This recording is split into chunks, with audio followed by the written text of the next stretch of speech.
tell me how many banners you've put up and like the story about the banners.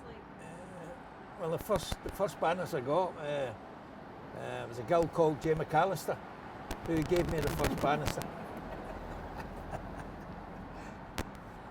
But tell me all everywhere you put them up and what's happened. We put a number of banners up. We've got 4 at this present time, and we've had electronic ones being used down in Greenock. So that's about 6, you would say, that are permanent. And we had planning permission on the APGS site for 4 banners, and basically when Inchgreen Marine Park and Peel Ports purchased the land of APHS, they took them down, even though we had planning permission from the council. So the council was part of Inchgreen Marine Park, but didn't prevent them taking them down. So, which was just very obstructive to the campaign. And really succinctly, could you try and tell me like how many times banners have been taken down and what happened to them? Peel Ports took banners down around their fencing, but they handed them back. So one banner disappeared down at the Esplanade. We had it on a permission from the owner of an old church, and they allowed us to put a banner there, and one morning we woke up and it disappeared. And why do you think the council thinks it's appropriate to use public money to buy land for a private company? Well, they believe that after 23 years, Peel Ports, who have done nothing positive for Inverclyde in any way, shape or form, particularly at the dry dock, which they've kept empty for those number of years, believe that all of a sudden a leopard's going to change its spots and they're going to invest in Inverclyde and bring jobs back to our national asset. Unfortunately, that's not the case. We don't believe that Peel Ports are interested in bringing Inchgreen dry dock back into operational use, because then that would be a competitor to the 10 tie docks. They've got Merseyside, Teesside, Tyneside and Falmouth.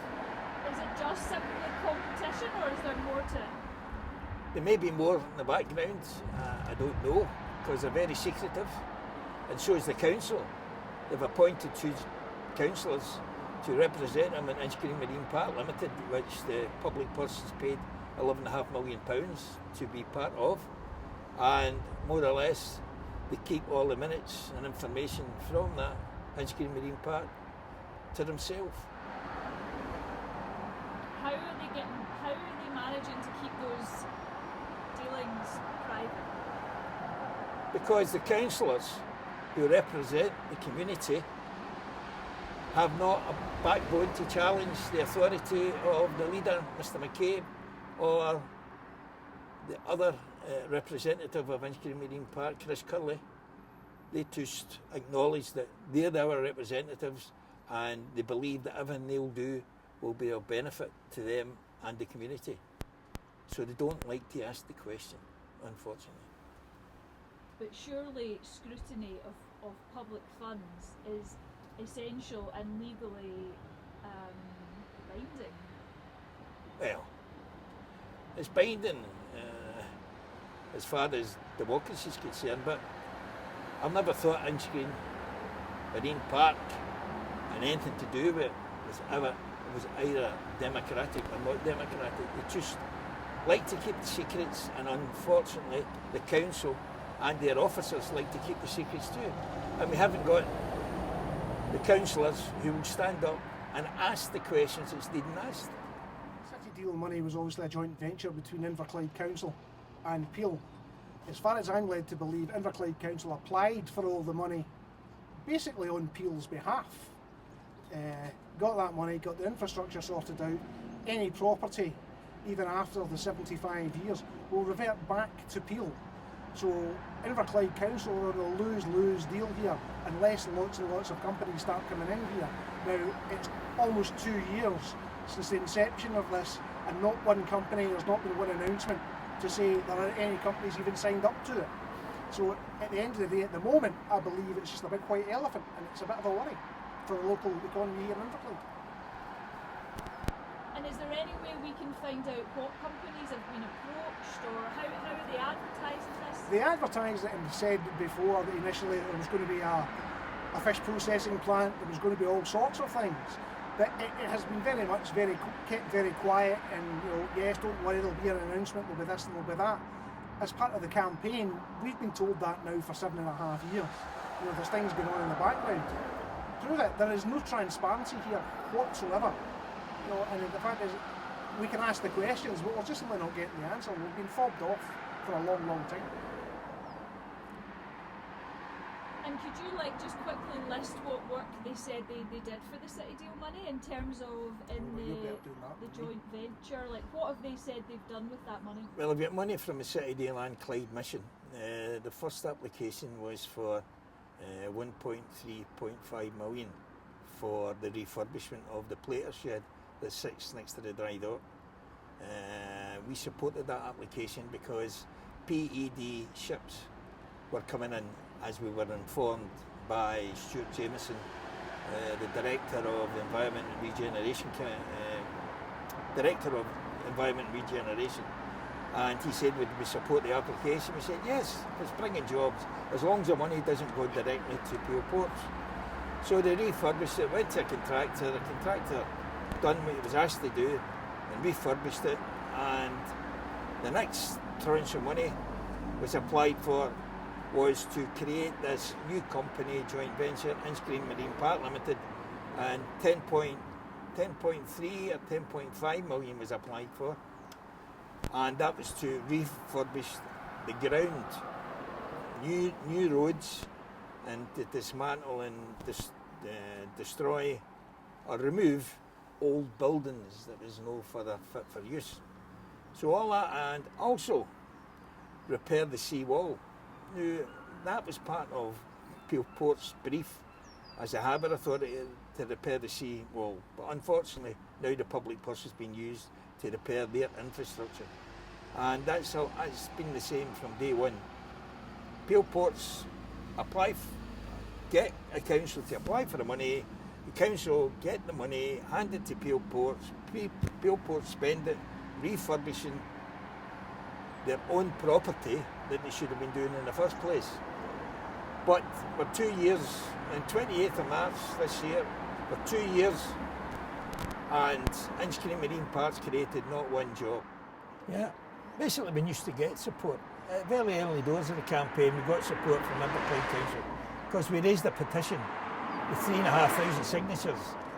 We went to Tesco's in Greenock, Tesco's in Port Glasgow, the shopping mall in Greenock, bookies' offices, pubs and clubs, and we collected 3,500 signatures to kick off the campaign. And that more or less started the campaign. And in Alasdair, me and Alasdair have been shoulder to shoulder campaigning now since the start, and that was December 2017. Then we gathered some more recruits, and basically we built up to about 14, 15 people. Some more active than others, obviously, but we have time to help and assist. And we've handed leaflets out on similar occasions at the shopping malls. Yep. And more or less we've got great support. We haven't had any bad reaction from the public, but we've had plenty of bad reaction from the politicians. We just don't, for some reason, we don't appear to be getting any political support. Whether they're just too frightened to put their head above the parapet when it comes to Peel, I don't know. Inverclyde Council started building social housing in James Watt Dock, and people ask the question, why? Why are they building social housing in an industrial area like like James Watt Dock? The reason being is it justifies any private housing that may come in the future. And they can turn around and say, well, the social housing's here, why not private housing? So that obviously you cannot turn James Watt Dock back into any industrial use, because you've got housing now on the south side of the James Watt Dock, and now you've got it on the east side of the James Watt Dock. And Peel will be rubbing their hands saying, oh, good jolly. Not be long before we build houses on the north side of the James Watt Dock in Garville Island. It's as if Inverclyde Council want to turn Inverclyde into a commuter town rather than folk living, working and spending their money here, which is absolutely no use. If they don't have the people who are actually living here and working here, they're going to spend the money here. Folk who are coming from Glasgow, whatever, to come down and work in Inverclyde, just standing up here, you don't really, it's only up here you appreciate how much land all the way down to where the cranes are. Well, look at the perch now, right back to the bridge at the Great Harbour. They just cleared that last month, so that's all clear, right? That's their ambition. Peel Ports has ambitions to put luxury flats there, and you can park your yacht. Oh, wow. The council has allowed them to build houses right up to the fence, right? You know, that was deliberate. The last big job that was in here was a floating dock for Fast Lane, which was over 15 years ago, and that's the last time it's been used, more or less. And them houses weren't built then. Yep, that's right. Because the accommodation for the contractors was actually there. As soon as the contractors moved, they put the application in to build more houses, and unfortunately the council agreed. Right? And that's for the conspiracy, as far as I'm concerned. It's for those and those of with money. Absolutely, let's face it. And yachts. Who would ever thought of building these big luxury things for the local people, considering it's one of the most deprived areas in Scotland? And it's handier than getting away down to Invercup or Wims Bay or Largs or absolutely. whatever the case. It's just it makes it easy to commute to Glasgow from here. Correct. Well, That's been the home ambition, I think, for yeah, the Labour Party's ambition here is to turn this place into housing developments for council tax. Yep, housing and council tax. Correct. It's not the answer to everything, you know. Yeah. And unfortunately, Dale's Engineering's only got a 25 years lease on the Garville Dock, because the Garville Dock is owned by Peel Ports. So their lease runs out, I think it's 39. I think it's a 25-year lease they've got. So you can't tell me they're not actually looking elsewhere now, at the point of it's not going to be enough for them and they're going to have to look elsewhere. Well, they wanted, Dale's put in an excellent bid for the lease of that in 2021, and also we're prepared to put £3 million up in cash for the refurbishment. Right, well, we have now refurbished it, public purses refurbished it, but Peel was prepared as a private company to put their money in to refurbish what they required to use the dry dock. And it was not back. Yeah, I mean, look at the land there, right? It's been done, new roads, new everything. We can't drive on it even though it's our money that's put it up. Yep. You know, it's ridiculous. Yep. Well, it's strangulation, isn't it? Aided and abetted by council officers and the council. Yeah, well, the council just, I really can't understand how the council can allow this to happen. They're just doing what they're told, by the looks of it, you know. Well, they're doing what they're told, they're part and parcel of the strategy that Peel want to inform. As we've said before, not one job has been created as a result of all of this. Not one. Not one Let's job. face it, Peel is well less than 200 people that they employ in the whole of Scotland. So it's not exactly they're going to be a big thing in the community. 174 in right? the last count.